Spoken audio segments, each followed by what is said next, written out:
Ngayon po natin napapatunayan na ang China po ay namimili lang ng kanilang bubulihin dyan sa West Philippine Sea. Particularly tayo po, no? Ang Pilipinas, dahil tayo po ang bansang natatangi na hindi po dumidepensa o hindi pumapalag sa ginagawa sa atin ng China.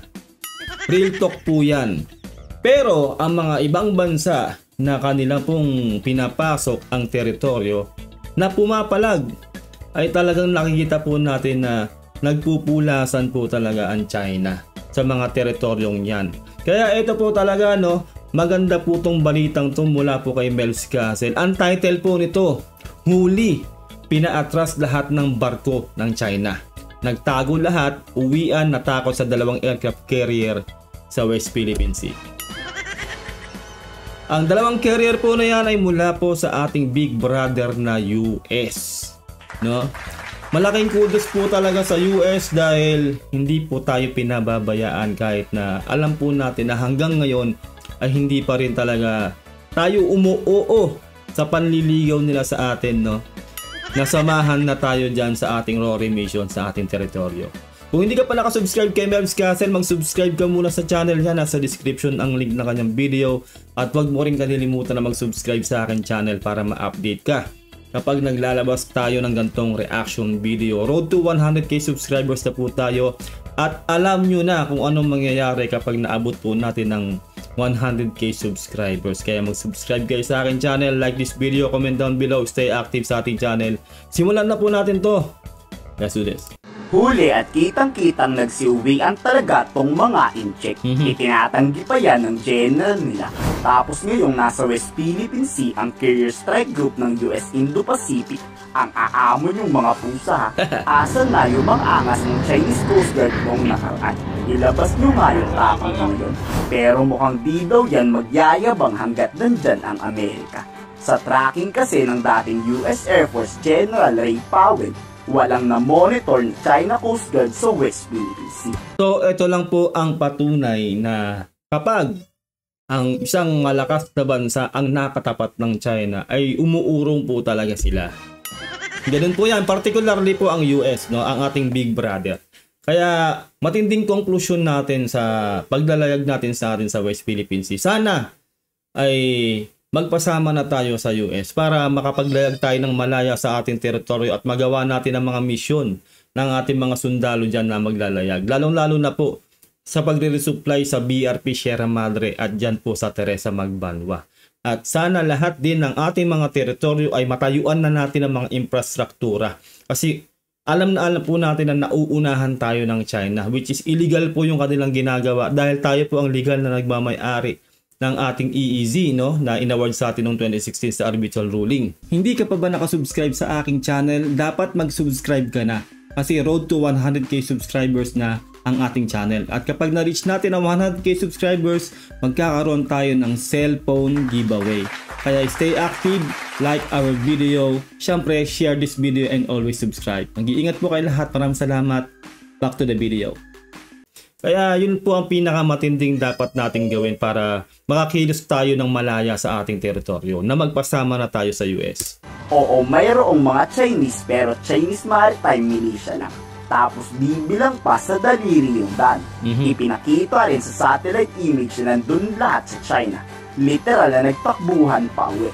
At isa lang daw ang ibig sabihin yan. Walang panama ang China military pag nandyan ang big brother ng Philippines. Tama. The Philippines, of course, is getting an unusual amount of China's attention, in part because the Philippines is resisting, in part because the Philippines is a U.S. ally, in part because the Philippines is sort of unfortunate in its geography in that it has so many of these features. Hindi pa rin nga humihingi ng tulong si AFP Chief Romeo Bron. Ang inaalala ngayon ni Ray Powell, pag umalis at nagpatrolya ang Carrier Strike Group ng US Navy sa ibang bahagi ng Asia, paniguradong babalik raw agad niyang mga China at posibleng mas mapikon pa at gumamit na ng bala.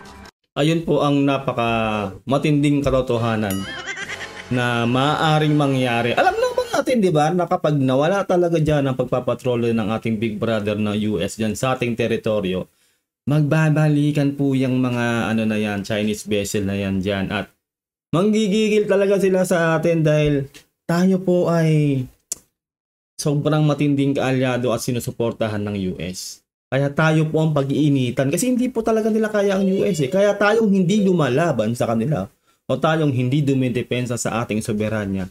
Sa atin sila nakapokus dahil alam nila na hindi tayo papalag sa kanila. Kaya yung sinasabi po natin na actually hindi lang po tayo ang nagsasabi, no? Pati po ang mga matitinding US Navy Commander nagsabi na po.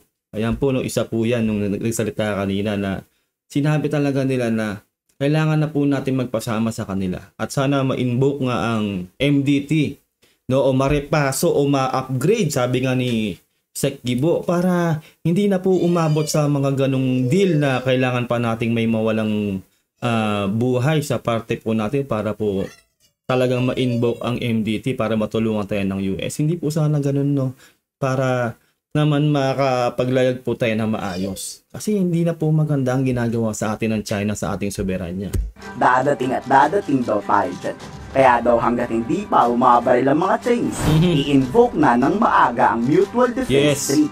Dahil pag nagkaputukan dyan, madami pang madadamay bago dumating ang pwersa ng Amerikano. Ito kasi yung notion ng marami, no, na kapag tayo ay pumalag, no, sa China na walang suporta ng US, yung tayo lang po yung papalag sa China. Marami po kasi nag-iisip na baka kaya tayo pag pumalag tayo ay baka magsimula po ng gera. Malaking kalokohan po yun. Hindi po mangyayari yun. Kailangan lang po talaga natin gawin na dumipensa sa ating teritoryo para malaman ng China na against tayo sa ginagawa nila. Wala pong mangyayaring gerang biglang-bigla dahil lang pumalag tayo, dahil pinaglaban na natin ng ating EEC, magkakaroon na ng gera dahil magde-declare na ang China ng gera. Wala pong ganon mangyayari. Dapat matagal na po yan na may digmaan kung sakasakali. Kung ganyan po yung pag-iisip ng iba. Kasi sa Taiwan, sa Vietnam, South Korea, tinataboy sila lahat dyan, lalo po yung Japan. Tinataboy po ang China. Pero wala naman pong nangyayaring gera. Napaka-imposible po nun. Kailangan po ngayon talaga na maramdaman ng China na kaya nating depensahan ng ating teritoryo. Kasi kung hanggang ngayon, no, mula noon hanggang ngayon, alam nila na hindi tayo pumapalag, aabusuhin po nila tayo. Wala po tayong magagawa, baka po lahat po ng teritoryo natin ay makuha na po nila. Kasi nga po, nagmamalaki tayo, ang Pilipinas, na ayaw natin magpasama sa US, tayo lang kailangan ang dumepensa sa atin, hindi naman tayo dumepensa, umiiwasan tayo, nakikipagpatentero lang tayo sa China, nabubutas lahat ng barko natin, nasasaktan ng ating mga sundalo. Wala po tayong magiging magandang output dito po sa ating ginagawa dyan sa West Philippine Sea. Nahihirapan na rin po yung mga nakadeploy dyan sa mga mission dyan sa ating teritoryo. Kaya sana, no, magpasama na po tayo sa ating big brother. Kung hindi man tayo magpasama, ay dumipensa na tayo. It's now or never. Kasi pag lumala pa po yan, baka nga po yung sinasabi dito ni Mebs kasi na baka gumamit na ng matinding dahas ang China. Paano na? Kailangan pa po bang ganun? Kailangan pa bang may magbuwis ng buhay? Sana naman wag ganun. Is that he doesn't have to wait for an armed attack.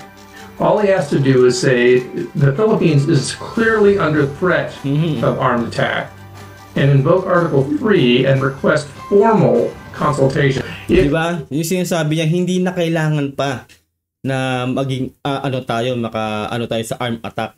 Kasi actually, nandun na tayo sa verge ng armed attack eh. Matagal na po tayong ginaganon ng China. Dapat makinig na tayo dito sa mga experts na to kasi alam po nila yan eh. Sila po ay mga retired Navy Commander. Alam po nila yung sinasabi nila. Sana sa parte po ng gobyerno natin kung sino po yung magdi-decide, lalo na po si General Browner, no? Sana mapag-isipan niya po at makinig siya sa sinasabi ng mga experts na to. Kasi hindi po basta-basta mga taong to. Alam po nila yung mga ganyang bagay, yung mga taktika dyan, kung bakit nila nasasabi yung mga yan. Hindi po yan hula-hula lang na para sabihin nila na ganito yung dapat gawin. Yung mga suggestion po nila na yan ay mga valid po. Tayo nga pong ordinary mamamayan, di ba? Nahihirapan na rin yung mga pakiramdam natin sa mga ginagawa sa atin ng China dyan sa ating teritoryo. Sila pa nga, di ba? Tamo. Sila na mismo na yung sasabi na dapat na nating i-accept ang tulong ng US. You're going to sort of give China pause, you need to give them something to pause about. And the threat of war with the United States or open conflict with the United States would certainly do that. Kilala ang China sa pagmamayabang. Kaya sa tingin ng war expert, puro pagbabanta lang yan, wala sa gawa yan. Pero kung gagawin man ng China ang atakihin o paalisin ng pwersahan ang BRP Teresa Magbanwa, pagbabayaran daw yan ng China. Hindi nila pwedeng gawin yun, lalo yung sinasabi nila na hihilahin nila yung Teresa Magbanwa. Napakalaking kalokohan po nun. Pag ginawa po nila yun, talaga may invoke na ang MDT. Maniwala kayo sa akin kasi po ang mga barko po natin o yung mga vessel po natin ay karugtong po ng ating bansa. Malaking kalokohan po at hindi po dapat na manghila sila o mangakyat sila ng barko ng may barko. Kahit po nasa verge po ng labanan talaga, no, bawal na bawal po yun. Unwritten rule yun. Kasi nga po, ang mga barko natin ay extension po ng ating bansa. Ganun po yun. Kaya kung gagawin ng China yan na hihilahin nila ang Teresa Magbanwa, ay may invoke na po talaga MDT. Doon po natin masasabi talaga na pwede pong magsimula na po talaga ang gera. Na yun po ang ayaw natin talaga yan na magkaroon po ng kasi wala pong panalo sa gera. Pero inevitable po yan. Kaya kailangan po natin maghanda at kailangan po natin magpalakas ang ating bansa sa ating mga sandatang lakas. Dahil unang-una kung tayo lang talaga ang lalaban sa China, sa makinarya pa lang po at sa mga ating armas ay wala po tayo sa kalingkingan ng China. Kaya dapat i-accept natin ang tulong na inaabot ng mga kaalyado nating bansa, lalong-lalo na po ng US. Huwag na po nating antayin na magsawa po sila sa kakaalok sa atin. At dumating po ang panahon na tayo na po ang magmamakaawa sa kanila na tulungan tayo. At sila po ay tumanggi. Mahirap po yun. At siguradong pagsisisihan niya ni Xi Jinping. China only does what it can get away with. And they have gotten away with it. And until there is evidence that they're going to pay a price for it down the road, if not in the short term, they'll continue and they may even escalate. Humupa ng muli ang tensyon at nagpapasalamat si Senator Francis Tolentino sa Amerika. Tignan mo, humuhupa ang tensyon sa ating teritoryo kapag nandyan ang presensya ng US. Real talk yan. So, hindi naman po tayo, hindi naman tayo mga bobo, no? Kahit po naman sino ay mararamdaman o makikita yung ganyan. Na, ibig sabihin lang po no, na talagang ang China po ay umiiwas sa US. Dahil alam po nila na napakalakas po ng US. Tandaan nyo, no, yung lagi ko pong sinasabi, paano na po kung walang US? Magulo na po ang buong mundo kasi po para sa akin yung obserbasyon ko po dito, ang US po talaga ang pangbalanse. Ginagamit po nila yung lakas nila, yung number 1 sila sa buong mundo para ma-intimidate yung mga bansang nanggugulo. No, parang ganun po yung nangyari rin sa Iran, no? Kaya yung Iran hindi basta gumawa ng kung ano man sa Israel dahil nagpakita ng puwersa ang US kasi nga kaalyado ng US ang Israel. Ganun po kung wala po ang US, napakagulo na po ng mundo, lalo po yung mga may leader na mga krung-krung, no? Yung gusto lagi ng gulo.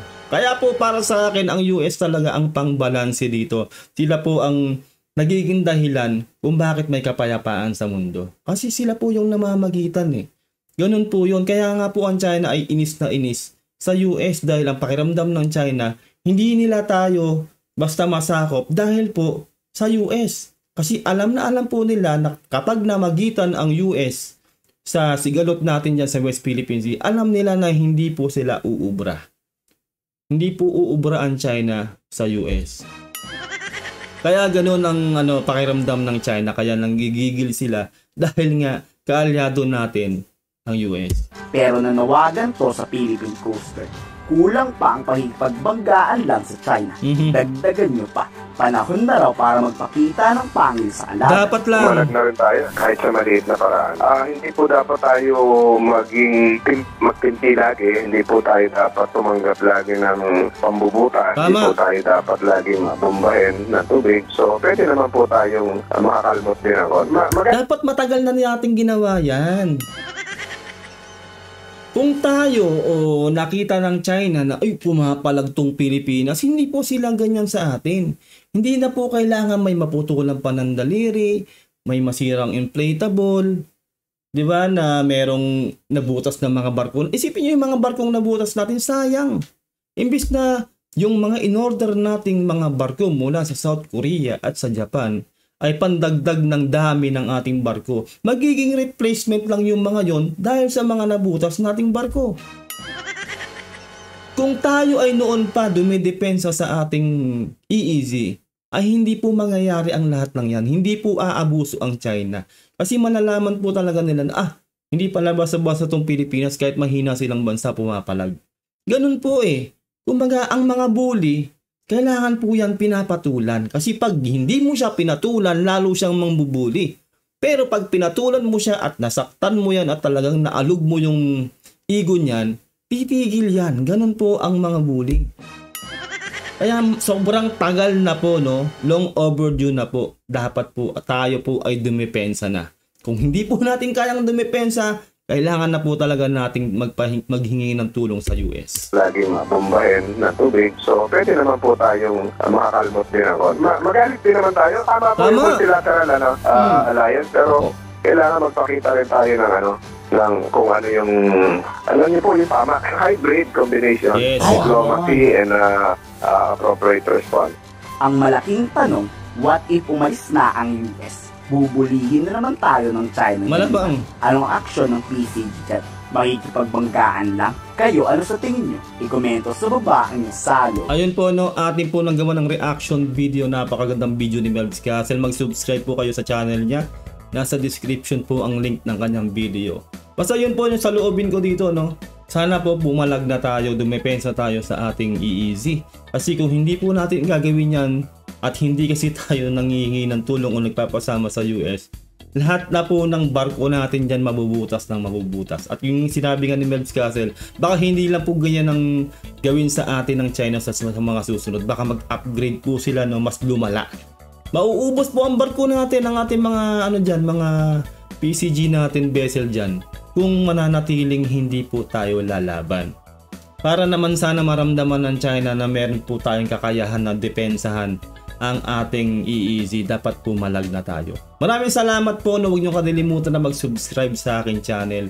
Like this video kung nagustuhan nyo. Comment down below kung ano sa loobin nyo. Mag-iingat po kayo lahat. Until next time, God bless and peace out. Bye.